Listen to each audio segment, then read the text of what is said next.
Punjabi white board पेश करते हैं। फसलां दी कहानी। प्यारे बच्चों, सत श्री अकाल।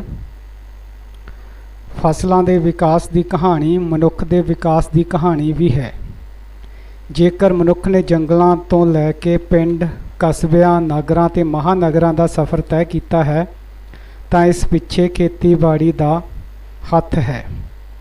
इस वीडियो में असी सुनांगे फसलों की कहानी, फसलों की ही जुबानी।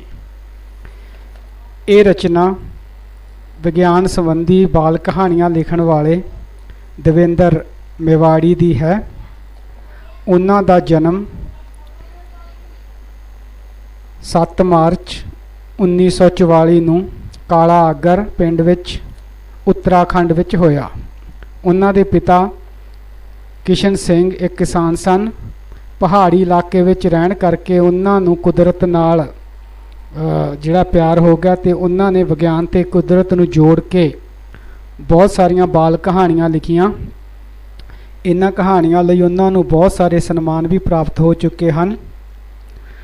वो बच्चों लई कई किताबां भी लिख चुके हैं।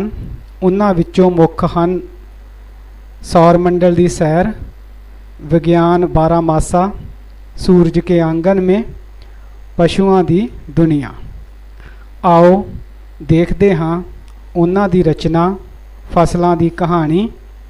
ते एक कहानी फसलां खुद अपनी जुबानी बयान कर रही हैं।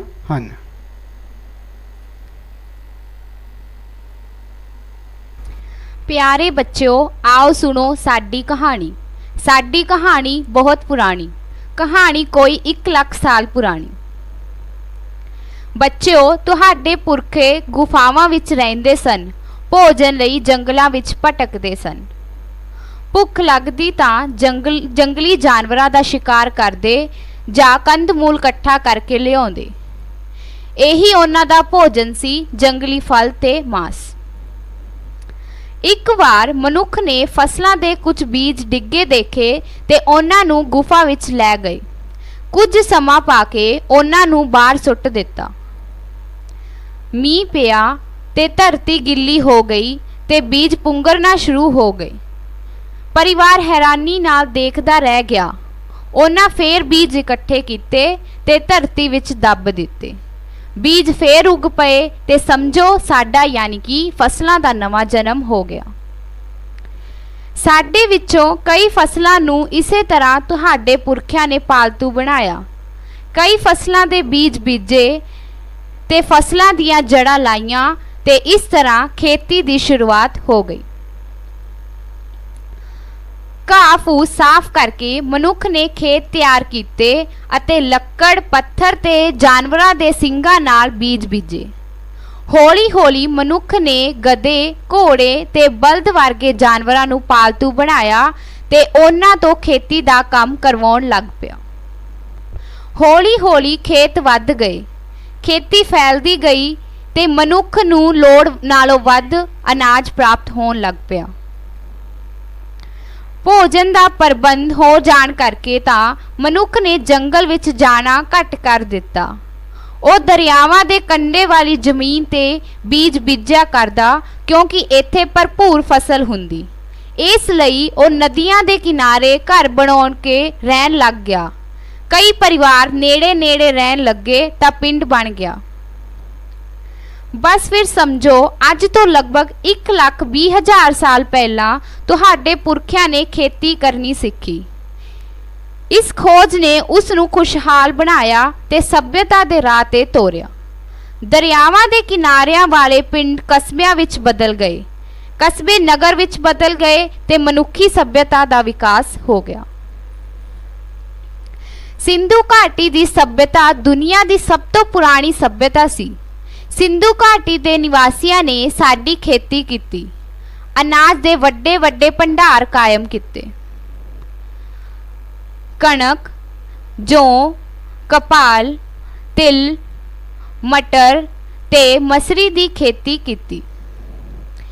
उन्होंने हाथी, घोड़े, गां, बलद, भेड़, बकरियां अते मुर्गियां वर्गे जानवर पाले।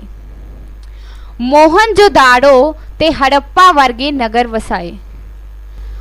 ਉਹਨਾਂ ਬਲਦ ਗੱਡੀਆਂ ਬਣਾਈਆਂ ਜਿਸ ਰਾਹੀਂ ਅਨਾਜ ਇੱਕ ਤੋਂ ਦੂਜੀ ਥਾਂ ਲੈ ਕੇ ਜਾਂਦੇ। ਸਾਡੀ ਸਿੰਚਾਈ ਲਈ ਬੰਨ ਬਣਾਏ, ਨਹਿਰਾਂ ਵੀ ਬਣਾਈਆਂ। ਫਿਰ ਵੈਦਿਕ ਯੁੱਗ ਆਇਆ। 4500 ਸਾਲ ਪਹਿਲਾਂ ਆਰੀਆ ਲੋਕਾਂ ਨੇ ਸਾਨੂੰ ਬੀਜਿਆ। ਉਹਨਾਂ ਨੂੰ ਸਾਡੇ ਤੋਂ ਭੋਜਨ ਮਿਲਦਾ ਸੀ, ਇਸ ਲਈ ਉਹ ਲੋਕ ਸਾਡੀ ਸੁਰੱਖਿਆ ਕਰਦੇ ਤੇ ਚੰਗੀ ਫਸਲ ਲਈ ਅਰਦਾਸਾਂ ਕਰਦੇ। ਸਾਡੇ ਅੰਨ ਨੂੰ ਦੇਵਤਿਆਂ ਵਾਂਗ ਪੂਜਦੇ ਤੇ ਹਵਨ ਕਰਦੇ। ਖੇਤੀ ਦਾ ਗਿਆਨ ਵੱਧਦਾ ਗਿਆ। ਸਾਨੂੰ ਜ਼ਿਆਦਾ ਤੋਂ ਜ਼ਿਆਦਾ ਉਗਾਇਆ ਜਾਣ ਲੱਗਾ। ਕਿਧਰੇ ਕਣਕ ਦੀ ਚੜ੍ਹ ਮੱਚ ਗਈ, ਕਿਧਰੇ ਝੋਨੇ ਦੇ ਖੇਤ ਲਹਿਰਾਉਣ ਲੱਗੇ ਤੇ ਕਿਧਰੇ ਗੰਨਾ ਆਪਣੀ ਮਿਠਾਸ ਘੋਲਣ ਲੱਗਿਆ। ਪੂਰੇ ਭਾਰਤ ਵਿੱਚ ਸਾਡੀ ਖੇਤੀ ਹੋਣ ਲੱਗੀ ਤੇ ਖੇਤੀ ਦੇ ਨਾਲ ਨਾਲ ਪਸ਼ੂ ਪਾਲਣ ਵੀ ਵੱਧ ਗਿਆ। ਉਧਰ ਨੀਲ ਦਰਿਆ ਦੀ ਘਾਟੀ ਵਿੱਚ ਸਾਡੀ ਖੇਤੀ ਸ਼ੁਰੂ ਹੋ ਗਈ। ਮਿਸਰ ਦੇ ਵਾਸੀਆਂ ਨੇ ਕਣਕ, ਮਟਰ, ਕਪਾਹ, ਖਜੂਰ ਤੇ ਜੈਤੂਨ ਤੇ ਅੰਜੀਰ ਉਗਾਉਣੇ ਸ਼ੁਰੂ ਕੀਤੇ। ਉਹਨਾਂ ਨੇ ਨੀਲ ਦਰਿਆ ਤੇ ਬੰਨ ਬਣਾਇਆ ਤੇ ਨਹਿਰਾਂ ਕੱਢੀਆਂ ਤੇ ਸਾਡੀ ਸਿੰਚਾਈ ਦਾ ਪ੍ਰਬੰਧ ਕੀਤਾ। ਇਸ ਤਰ੍ਹਾਂ ਉੱਥੇ ਇੱਕ ਮਹਾਨ ਸਭਿਅਤਾ ਨੇ ਜਨਮ ਲਿਆ। ਲਗਭਗ 3500 ਸਾਲ ਈਸਾ ਪੂਰਵ ਦੱਖਣ ਅਫਰੀਕਾ ਵਿੱਚ ਸਭਿਅਤਾ ਦਾ ਵਿਕਾਸ ਹੋਇਆ। ਮੱਕੀ ਇਹਨਾਂ ਦੀ ਮੁੱਖ ਫਸਲ ਸੀ। ਜਿੰਨਾ ਪਿਆਰ ਸਾਡੀ ਮੱਕੀ ਨੂੰ ਦੱਖਣੀ ਅਫਰੀਕੀ ਲੋਕਾਂ ਨੇ ਦਿੱਤਾ, ਸ਼ਾਇਦ ਹੀ ਕਿਤੇ ਹੋਰ ਮਿਲਿਆ ਹੋਵੇ। ਮੱਕੀ, ਮਿਰਚ, ਕਪਾਹ, ਕੋਕੇ ਤੇ ਆਲੂ ਇਸ ਸਭਿਅਤਾ ਦੀ ਮੁੱਖ ਫਸਲਾਂ ਸਨ। ਕਹਿਣ ਦਾ ਮਤਲਬ ਇਹ ਹੈ ਕਿ ਹਰੇਕ ਸਭਿਅਤਾ ਦਾ ਵਿਕਾਸ ਸਾਡੇ ਨਾਲ ਹੀ ਹੋਇਆ। ਇੰਜ ਸਮਝੋ, ਜਿੱਥੇ ਜਿੱਥੇ ਵੀ ਸਾਡੇ ਬੀਜ ਉੱਗ ਪਏ, ਉੱਥੇ ਉੱਥੇ ਮਨੁੱਖੀ ਸਭਿਅਤਾ ਦਾ ਜਨਮ ਹੁੰਦਾ ਗਿਆ। ਇੱਕ ਗੱਲ ਹੋਰ, ਮਨੁੱਖ ਨੇ ਸਾਡੇ ਤੇ ਬਹੁਤ ਵੱਡਾ ਅਹਿਸਾਨ ਕੀਤਾ ਤੇ ਸਾਨੂੰ ਪਿਆਰ ਨਾਲ ਪਾਲਤੂ ਬਣਾਇਆ। ਇਸ ਲਈ ਉਸਨੇ ਕਈ ਮੁਸੀਬਤਾਂ ਝੱਲੀਆਂ। ਪਹਿਲਾਂ ਸਾਡੇ ਪੁਰਖਿਆਂ ਨੇ ਕਿੰਨੇ ਦਰਖਤਾਂ ਤੇ ਬਨਸਪਤੀਆਂ ਨੂੰ ਖਾਧਾ ਤੇ ਪਰਖਿਆ ਤੇ ਸਵਾਦ ਦੇਖਿਆ। ਕਈ ਪੌਦੇ ਕਸੈਲੇ ਸਨ, ਕਈ ਕੋੜੇ ਤੇ ਕਈ ਜ਼ਹਿਰੀਲੇ। ਫਿਰ ਚੰਗੀਆਂ ਫਸਲਾਂ ਦੀ ਚੋਣ ਕੀਤੀ ਤੇ ਉਹਨਾਂ ਨੂੰ ਬੀਜਿਆ। ਉਹਨਾਂ ਸਾਨੂੰ ਕਿੱਥੋਂ ਕਿੱਥੋਂ ਨਹੀਂ ਚੁਣਿਆ। ਕਣਕ, ਜੌਂ, ਚੌਲ, ਜਵਾਰ, ਕਪਾਹ, ਸੋਇਆਬੀਨ, ਗੰਨਾ ਤੇ ਚਾਹ ਫਸਲਾਂ ਏਸ਼ੀਆ ਵਿੱਚੋਂ ਮਿਲੀਆਂ। ਯੂਰਪ ਵਿੱਚ ਕੌਫੀ ਤੇ ਪੱਛਮੀ ਏਸ਼ੀਆ ਤੋਂ ਚੁਕੰਦਰ ਮਿਲੀ। ਦੱਖਣੀ ਅਫਰੀਕਾ ਵਿੱਚ ਮੱਕੀ, ਆਲੂ, ਮੂੰਗਫਲੀ ਤੇ ਤੰਬਾਕੂ ਵਰਗੀਆਂ ਫਸਲਾਂ ਮਿਲੀਆਂ। ਸਾਡੇ ਕਾਰਨ ਮਨੁੱਖ ਨੇ ਕਈ ਲੜਾਈਆਂ ਲੜੀਆਂ ਤੇ ਕਈ ਸਾਮਰਾਜ ਵੱਧੇ ਫੁੱਲੇ ਤੇ ਕਈ ਖਤਮ ਹੋ ਗਏ।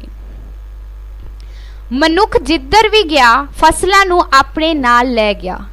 ਇਸ ਤਰ੍ਹਾਂ ਚੌਲ ਭਾਰਤ ਤੋਂ ਚੱਲ ਕੇ ਚੀਨ, ਜਾਪਾਨ ਹੁੰਦੇ ਹੋਏ ਸਾਰੇ ਸੰਸਾਰ ਵਿੱਚ ਫੈਲ ਗਏ।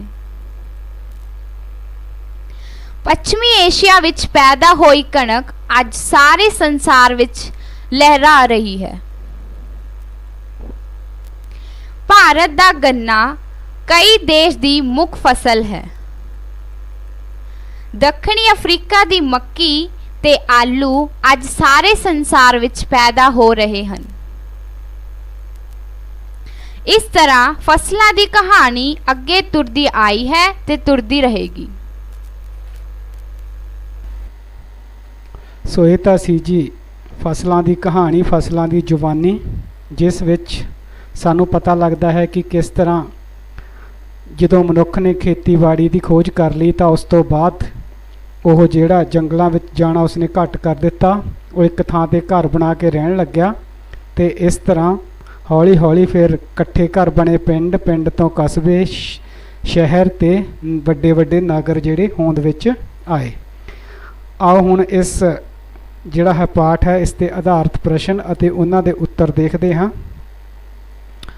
ਪ੍ਰਸ਼ਨ 1 ਹੈ, ਆਦਿ ਮਾਨਵ ਕਿੱਥੇ ਰਹਿੰਦੇ ਸਨ? ਤਾਂ ਅੱਜ ਇਸ ਦਾ ਉੱਤਰ ਹੈ, ਆਦਿ ਮਾਨਵ ਗੁਫਾਵਾਂ ਵਿੱਚ ਤੇ ਜੰਗਲਾਂ ਵਿੱਚ ਰਹਿੰਦੇ ਸਨ। ਇਸ ਤੋਂ ਅਗਲਾ ਪ੍ਰਸ਼ਨ, ਆਦਿ ਮਾਨਵ ਦੀ ਖੁਰਾਕ ਕੀ ਸੀ, ਯਾਨੀ ਉਹ ਕੀ ਭੋਜਨ ਕਰਦਾ ਸੀ। ਤਾਂ ਇਸ ਦਾ ਉੱਤਰ ਹੈ ਆਦਿ ਮਾਨਵ ਕੰਦ ਮੂਲ ਚੁਣ ਕੇ ਜੰਗਲ ਵਿੱਚ ਉਹ ਖਾਂਦਾ ਸੀ ਤੇ ਜਾਂ ਫਿਰ ਜੰਗਲੀ ਜਾਨਵਰਾਂ ਦਾ ਮਾंस ਖਾ ਕੇ ਗੁਜ਼ਾਰਾ ਕਰਦਾ ਸੀ। ਇਸ ਤੋਂ ਅਗਲਾ ਪ੍ਰਸ਼ਨ ਹੈ, ਬੀਜਾਂ ਦਾ ਨਵਾਂ ਜਨਮ ਕਿਸ ਤਰ੍ਹਾਂ ਹੋਇਆ। ਹਵਾ ਚੱਲਣ ਦੇ ਨਾਲ ਲਹਿ ਲਹਾਉਂਦੇ ਹੋਏ ਬੂਟਿਆਂ ਦੇ ਬੀਜ ਹੇਠਾਂ ਝੜ ਗਏ। ਆਦਿ ਮਨੁੱਖ ਨੇ ਉਹ ਚੁੱਕ ਕੇ ਗੁਫਾ ਵਿੱਚ ਲੈ ਗਿਆ ਤੇ ਫਿਰ ਕੁਝ ਸਮੇਂ ਬਾਅਦ ਉਸ ਨੂੰ ਬਾਹਰ ਸੁੱਟ ਦਿੱਤਾ। ਮੀਂਹ ਪੈਣ ਨਾਲ ਜਦੋਂ ਨਮੀ ਹੋ ਗਈ ਤਾਂ ਉਹ ਬੀਜ ਮੁੜ ਉੱਗ ਪਏ। ਇਸ ਤਰ੍ਹਾਂ ਮਨੁੱਖ ਨੇ ਖੇਤੀ ਕਰਨੀ ਸਿੱਖੀ ਤੇ ਬੀਜਾਂ ਦਾ ਨਵਾਂ ਜਨਮ ਹੋਇਆ। ਅਗਲਾ ਪ੍ਰਸ਼ਨ ਹੈ, ਮਨੁੱਖ ਨੇ ਖੇਤੀ ਕਿਸ ਤਰ੍ਹਾਂ ਸ਼ੁਰੂ ਕੀਤੀ। ਜਿਵੇਂ ਵਿੱਚ ਪਹਿਲਾਂ ਸਾਨੂੰ ਪਤਾ ਲੱਗ ਚੁੱਕਿਆ ਬੀਜਾਂ ਦੇ ਬਾਰੇ, ਕਿਸ ਤਰ੍ਹਾਂ ਮਨੁੱਖ ਨੇ ਜਿਹੜਾ ਹੈ ਬੀਜਣੇ ਸਿੱਖੇ। ਤਾਂ ਸਾਡੇ ਵੱਡੇ ਵਡੇਰਿਆਂ ਨੇ ਫਸਲਾਂ ਦੇ ਬੀਜ ਬੀਜੇ, ਉਹਨਾਂ ਨੂੰ ਇਕੱਠੇ ਕਰਕੇ ਦੁਬਾਰਾ ਫੇਰ ਬੀਜਿਆ, ਉਹ ਉੱਗ ਪਏ। ਫਿਰ ਕਈ ਫਸਲਾਂ ਪੱਟ ਕੇ ਇੱਧਰ ਦੀਆਂ ਉੱਧਰ ਲਗਾਈਆਂ, ਜਾਣੀ ਉਹਨਾਂ ਦੀਆਂ ਜੜ੍ਹਾਂ ਲਗਾਈਆਂ ਤੇ ਇਸ ਤਰ੍ਹਾਂ ਜਿਹੜਾ ਮੀਂਹ ਪੈਣ ਦੇ ਨਾਲ, ਨਮੀ ਦੇ ਨਾਲ ਉਹ ਜਿਹੜੇ ਪੌਦੇ ਉਹ ਵੀ ਉੱਗ ਪਏ, ਉਹ ਫਸਲਾਂ ਵੀ ਉੱਗ ਗਈਆਂ। ਇਸ ਪ੍ਰਕਾਰ ਮਨੁੱਖ ਨੇ ਖੇਤੀ ਕਰਨੀ ਸ਼ੁਰੂ ਕੀਤੀ। ਅਗਲਾ ਪ੍ਰਸ਼ਨ ਹੈ, ਪਿੰਡ ਕਿਸ ਤਰ੍ਹਾਂ ਬਣੇ। ਮਨੁੱਖ ਨੇ ਜਦੋਂ ਖੇਤੀ ਕਰਨੀ ਸਿੱਖ ਲਈ ਤਾਂ ਨਦੀਆਂ ਦੇ ਕਿਨਾਰੇ ਉਪਜਾਊ ਜ਼ਮੀਨ ਹੋਣ ਕਰਕੇ, ਕਿਉਂਕਿ ਉੱਥੇ ਭਰਪੂਰ ਫਸਲ ਹੁੰਦੀ ਸੀ, ਉੱਥੇ ਰਹਿਣ ਲੱਗਿਆ। ਹੌਲੀ ਹੌਲੀ ਲੋਕ ਇਕੱਠੇ ਰਹਿਣ ਲੱਗੇ ਤਾਂ ਜਦੋਂ ਕਈ ਪਰਿਵਾਰ ਇਕੱਠੇ ਨੇੜੇ ਨੇੜੇ ਰਹਿਣ ਲੱਗੇ ਤਾਂ ਪਿੰਡ ਬਣ ਗਏ। ਅਗਲਾ ਪ੍ਰਸ਼ਨ ਹੈ, ਪਿੰਡ ਕਿੰਨਾ ਸਮਾਂ ਪਹਿਲਾਂ ਵੱਜਣੇ ਆਰੰਭ ਹੋਏ। ਤਾਂ ਜਿਹੜਾ ਵਿਗਿਆਨੀਆਂ ਨੇ ਇਸ ਲਈ ਸਮਾਂ ਮਿੱਥਿਆ ਹੈ, ਉਹ ਇਹ ਕਹਿੰਦਾ ਕਿ ਅੱਜ ਤੋਂ 1,20,000 ਤੋਂ ਲੈ ਕੇ 1 ਲੱਖ ਸਾਲ ਪਹਿਲਾਂ ਪਿੰਡ ਵੱਜਣੇ ਆਰੰਭ ਹੋਏ। ਅਗਲਾ ਪ੍ਰਸ਼ਨ ਹੈ, ਪਾਠ ਅਨੁਸਾਰ ਵਿਸ਼ਵ ਦੀ ਸਭ ਤੋਂ ਪੁਰਾਣੀ ਸੱਭਿਅਤਾ ਕਿਹੜੀ ਹੈ। ਤਾਂ ਪਾਠ ਅਨੁਸਾਰ ਵਿਸ਼ਵ ਦੀ ਸਭ ਤੋਂ ਪੁਰਾਣੀ ਸੱਭਿਅਤਾ ਸਿੰਧੂ ਘਾਟੀ ਦੀ ਸੱਭਿਅਤਾ ਹੈ। ਅਗਲਾ ਪ੍ਰਸ਼ਨ, ਸਿੰਧੂ ਘਾਟੀ ਵਿੱਚ ਵਸੇ 2 ਨਗਰਾਂ ਦੇ ਨਾਮ ਲਿਖੋ। ਤਾਂ ਜਿਹੜੀ ਖੋਜ ਹੋਈ ਹੈ ਉਸ ਅਨੁਸਾਰ ਹੁਣ ਤੱਕ ਜਿਹੜੇ 2 ਸਭ ਤੋਂ ਵੱਡੇ ਨਗਰ ਪ੍ਰਾਪਤ ਹੋਏ ਹਨ ਉਹ ਹਨ ਬੱਚਿਓ ਮੋਹਨ ਜੋਦਾੜੋ ਤੇ ਹੜੱਪਾ। ਅਗਲਾ ਪ੍ਰਸ਼ਨ ਹੈ, ਸਿੰਧੂ ਘਾਟੀ ਦੇ ਲੋਕ ਕਿਹੜੀਆਂ ਫਸਲਾਂ ਬੀਜਦੇ ਸਨ, ਉਹਨਾਂ ਦੀਆਂ ਮੁੱਖ ਫਸਲਾਂ ਦੇ ਨਾਮ ਲਿਖੋ। ਤਾਂ ਸਿੰਧੂ ਘਾਟੀ ਦੇ ਲੋਕ ਕਣਕ, ਜੌਂ, ਕਪਾਹ, ਤਿਲ, ਮਟਰ, ਮਸਰੀ ਆਦਿ ਫਸਲਾਂ ਬੀਜਦੇ ਸਨ। ਅਗਲਾ ਪ੍ਰਸ਼ਨ ਹੈ, ਨੀਲ ਘਾਟੀ ਦੀਆਂ ਮੁੱਖ ਫਸਲਾਂ ਦੇ ਨਾਮ ਲਿਖੋ। ਨੀਲ ਘਾਟੀ ਵਿੱਚੋਂ ਮਿਸਰ ਦੇਸ਼ ਹੈ ਜਿਹੜਾ, ਉੱਥੇ ਨਦੀ ਹੈ ਨੀਲ, ਉੱਥੇ ਜਿਹੜੀ ਸੱਭਿਅਤਾ ਪਣਪੀ ਉਸ ਨੂੰ ਨੀਲ ਘਾਟੀ ਦੀ ਸੱਭਿਅਤਾ ਕਿਹਾ ਜਾਂਦਾ। ਤਾਂ ਉੱਥੋਂ ਦੇ ਲੋਕ ਹੈ ਜਿਹੜੇ ਮਟਰ, ਚੁਕੰਦਰ, ਕਪਾਹ, ਅੰਜੀਰ, ਖਜੂਰ, ਜੈਤੂਨ ਦੀ ਖੇਤੀ ਕਰਦੇ ਸਨ। ਅਗਲਾ ਪ੍ਰਸ਼ਨ ਹੈ, ਮਨੁੱਖੀ ਸੱਭਿਅਤਾ ਦਾ ਵਿਕਾਸ ਕਿਸ ਤਰ੍ਹਾਂ ਹੋਇਆ। ਤਾਂ ਮਨੁੱਖ ਨੇ ਸਭ ਤੋਂ ਪਹਿਲਾਂ ਖੇਤੀ ਕਰਨੀ ਸਿੱਖੀ। ਜਦੋਂ ਉਸ ਕੋਲੇ ਨਾਜ ਲੋੜ ਨਾਲੋਂ ਵੱਧ ਪੈਦਾ ਹੋਣ ਲੱਗਿਆ ਤਾਂ ਉਸਨੇ ਇੱਕ ਥਾਂ ਤੇ ਘਰ ਬਣਾ ਕੇ ਰਹਿਣਾ ਸ਼ੁਰੂ ਕਰ ਦਿੱਤਾ, ਜੰਗਲਾਂ ਵਿੱਚ ਜਾਣਾ ਘੱਟ ਕਰ ਦਿੱਤਾ। ਕਈ ਘਰ ਜਦੋਂ ਇਕੱਠੇ ਰਹਿਣ ਲੱਗੇ ਤਾਂ ਪਿੰਡ ਵੱਜੇ। ਫਿਰ ਇਹ ਪਿੰਡ ਹੌਲੀ ਹੌਲੀ ਹੋਰ ਵੱਡੇ ਹੁੰਦੇ ਗਏ ਤੇ ਕਸਬਿਆਂ ਵਿੱਚ ਬਦਲ ਗਏ। ਇਹ ਕਸਬੇ ਸ਼ਹਿਰ ਬਣ ਗਏ ਤੇ ਸ਼ਹਿਰਾਂ ਤੋਂ ਫਿਰ ਮਹਾਨਗਰ। ਇਸ ਤਰ੍ਹਾਂ ਮਨੁੱਖੀ ਸੱਭਿਅਤਾ ਦਾ ਵਿਕਾਸ ਹੋਇਆ। ਅਗਲਾ ਪ੍ਰਸ਼ਨ ਹੈ, ਹੇਠ ਲਿਖੇ ਸ਼ਬਦਾਂ ਨੂੰ, ਪਾਠ ਵਿੱਚ ਕੁਝ ਸ਼ਬਦ ਆਏ ਹਨ, ਉਹਨਾਂ ਨੂੰ ਵਾਕਾਂ ਵਿੱਚ ਵਰਤਣਾ ਹੈ।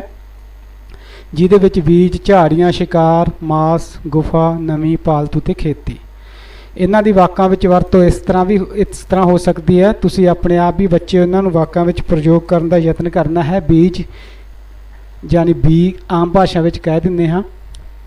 ਕਿਸਾਨ ਨੇ ਖੇਤ ਵਿੱਚ ਕਣਕ ਦਾ ਬੀਜ ਪਾ ਦਿੱਤਾ।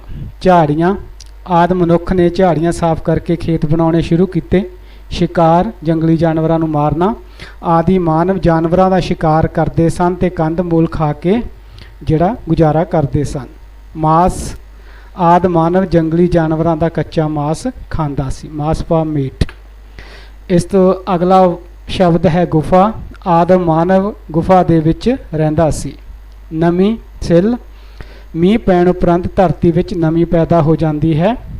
ਅਗਲਾ ਜਿਹੜਾ ਸ਼ਬਦ ਹੈ ਪਾਲਤੂ। ਸਭ ਤੋਂ ਪਹਿਲਾਂ ਮਨੁੱਖ ਨੇ ਕੁੱਤੇ ਨੂੰ ਪਾਲਤੂ ਬਣਾਇਆ।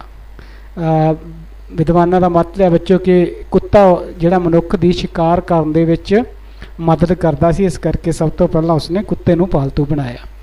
ਅਗਲਾ ਹੈ ਖੇਤੀ। ਮਾਨਵ ਜੰਗਲੀ ਜਾਨਵਰਾਂ ਤੋਂ ਖੇਤੀ ਦਾ ਕੰਮ ਲੈਂਦਾ ਸੀ। ਸੋ ਇਹ ਸੀਗੇ ਫਸਲਾਂ ਦੀ ਕਹਾਣੀ ਪਾਠ ਤੇ ਉਸ 'ਤੇ ਆਧਾਰਿਤ ਪ੍ਰਸ਼ਨ ਉੱਤਰ। ਉਮੀਦ ਹੈ ਬੱਚਿਓ ਤੁਹਾਨੂੰ ਇਹ ਵੀਡੀਓ ਪਸੰਦ ਆਈ ਹੋਵੇਗੀ। ਤਾਂ ਇਸ ਵੀਡੀਓ ਨੂੰ ਲਾਈਕ ਤੇ ਦੂਜੇ ਬੱਚਿਆਂ ਨਾਲ ਸ਼ੇਅਰ ਜ਼ਰੂਰ ਕਰ ਦੇਣਾ ਤੇ ਇਸ ਜਿਹੜਾ ਚੈਨਲ ਹੈ ਪੰਜਾਬੀ ਵਾਈਟ ਬੋਰਡ ਉਸ ਨੂੰ ਵੀ ਸਬਸਕ੍ਰਾਈਬ ਕਰ ਲੈਣਾ ਹੈ ਤਾਂ ਕਿ ਜਿਹੜੀਆਂ ਅੱਗੇ ਤੋਂ ਨਵੀਆਂ ਵੀਡੀਓ ਆਉਣ ਉਹ ਤੁਹਾਨੂੰ ਮਿਲ ਸਕਣ। ਧੰਨਵਾਦ। Please like and share video. Also subscribe channel Punjabi Whitebird.